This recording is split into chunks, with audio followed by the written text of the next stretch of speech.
Good morning, everyone. My name is Mighty Stream, and I'm going to do your June the 4th spiritual principle a day in a meditation. I hope everyone is doing well this morning. If you need to reach me, feel free to do so at recoveryofhope21@gmail.com. All right. The title of today's meditation, Finding a Life with Purpose. What a joy it is to be a part of something that not only saves people's lives, but makes them worth living. That comes from our Living Clean book, chapter 5, Fellowship. We're brought together by desperation. So being alive and clean may seem like enough reason to be joyful at first. But wait, there's more. Even in our earliest days clean, we may have some inkling that we are a part of something special. We may wonder, am I being indoctrinated into a cult? But with no discernible leader and no dogma to adhere to, we can rule that out. We decide to keep coming back. I'll just play along as we see what these weirdos are up to. Oh, yeah, I kind of thought that too. So we're clean. Now what? We've come across this passage in the basic text. When the drugs go and the addict works the program, wonderful things happen. I like the sound of that. We start to piece together what it means to work the program and find some practical advice in What Can I Do? Chapter 5 of the Addict's Owner's Manual. We go to lots of meetings without using between them, even on holidays. We get a home group, a sponsor, a service commitment, and we find ourselves surrounded by people who take great joy in our progress. They want nothing from us, just good things for us. They offer us words of encouragement, lessons from our own lives, and epic tales of shenanigans with other members. They point out our growth and say they're happy, grateful, and even honored to be a part of our miracle. We smile and nod, and our eyes start leaking. All we can think is, this NA thing is a trip. Our lives are transformed as we become both the helpers and the helped. Now we're those people with stories and kindness for the newer folks and are moved by being a part of their miracle. Our mentors continue to evolve too, and they allow us to help them. We found a purpose and a framework for living. We are free from active addiction. And although that's NA's only promise, that freedom opens up in unimaginable, beautiful ways. I will soak up the vitality around me and be grateful to have found a life with a purpose. My name is Mighty Stream, and I am an addict. Ooh, let's take a moment of silence, followed by the we version of the Serenity Prayer. Moment of silence now, please.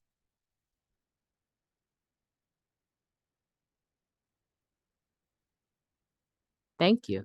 God, grant us the serenity to accept the things that we cannot change, the courage to change the things that we can, and the wisdom to know the difference. Just for today, please and thank you. What a powerful meditation. I'm having some levels of epiphanies, I guess, excitement reading this meditation. For a second, I forgot where I was at when I ended it. I was like, whoa, my name is Mighty Stream and I'm an addict. I thought I was in like a real meeting.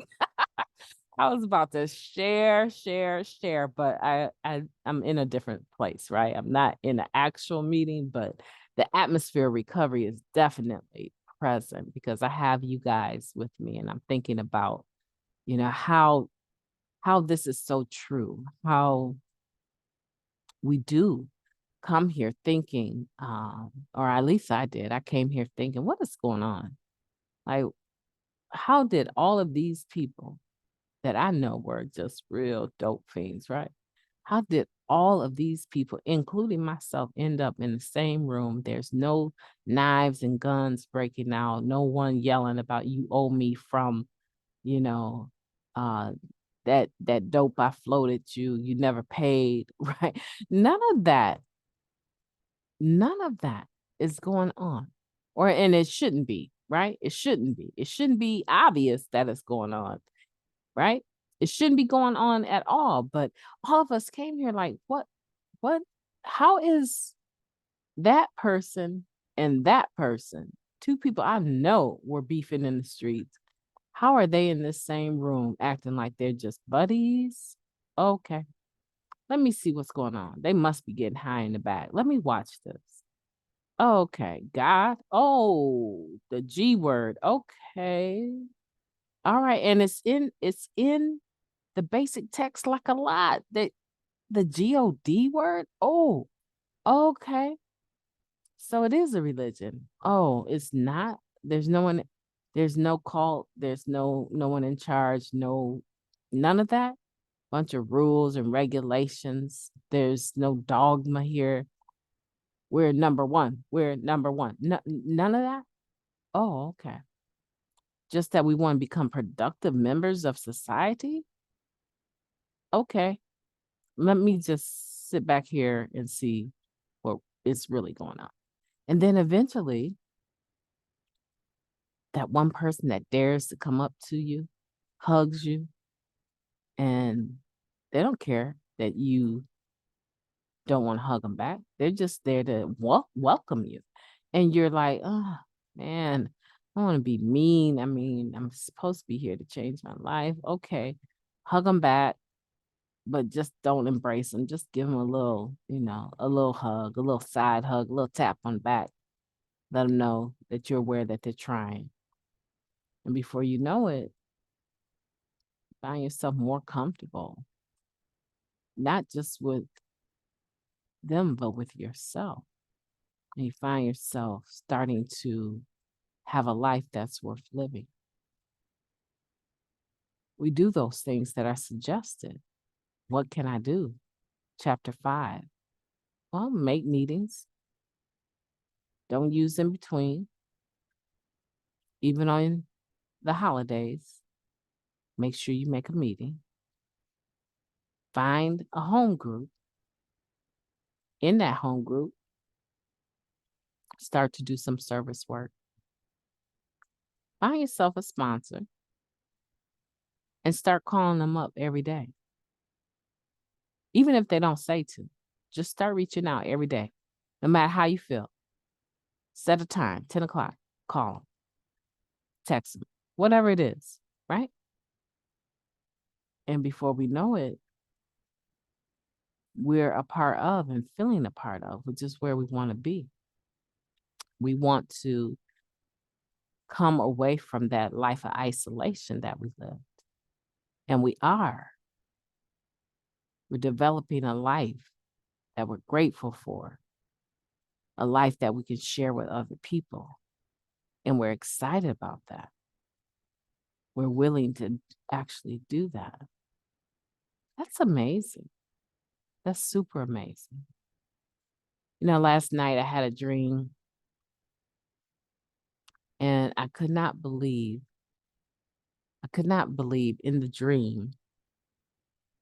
This was, it was in like a little suburb of here, and it was a place, the actual place that was the setting of the dream is a place where a lady does her catering, event.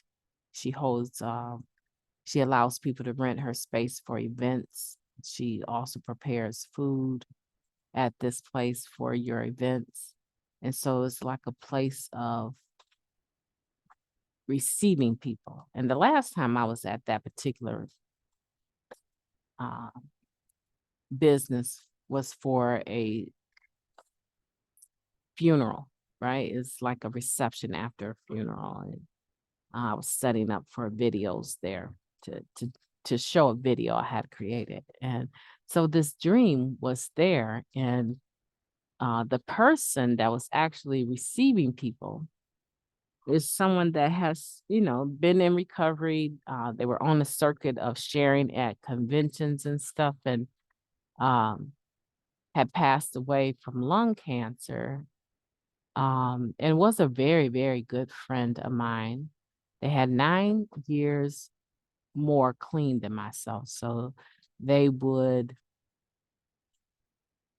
be coming up on their 40th year, right? They would be coming up on their 40th year clean. Let me tell you something. I dreamed that last night. Their clean date is June 5th, right? If they were alive, their clean date would be June 5th. I'm always amazed at the impact that other people have had, right? In the other meditation, I was talking about giants standing up on the back of giants, right? I am amazed at the impact of some of the old timers, how they have influenced my life, and they're not here anymore. But what I'm charged to do in their absence is to still be a vessel of hospitality, love, and concern, to show gratitude to the newer member. My gratitude by showing love and receptiveness, hospitality to the newer member, and embracing them, and being willing to actually show them the ropes, show them the way.